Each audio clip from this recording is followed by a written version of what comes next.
আসসালামু আলাইকুম, শুভ বিকাল।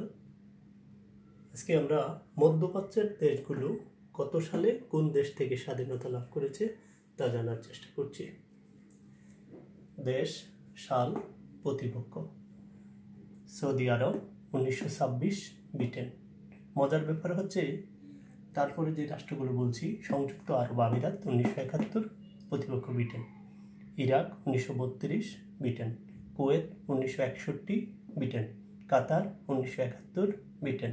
Jordan 1947, Britain. Yemen 1967, Britain. Bahrain 1971, Britain.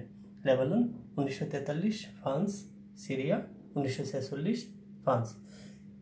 Israel 1948 সালে বেলফোর একটা ঘোষণা, জাতিসংঘ, যে দুইটা রাষ্ট্রের সৃষ্টি হবে, একটা ইসরায়েল আর একটা হচ্ছে ফিলিস্তিন।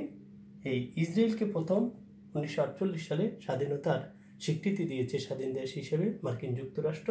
মধ্যবর্তী তারা এভাবেই চলছে। তুরস্ক 1923 সালে সোভিয়েত ইউনিয়নের সাথে স্বাধীনতা লাভ করেছে, আর ফিলিস্তিন মধ্যবর্তী তারা সেই স্বাধীনতা এখনো পায়নি, স্বাধীনতার জন্য যুদ্ধ করছে।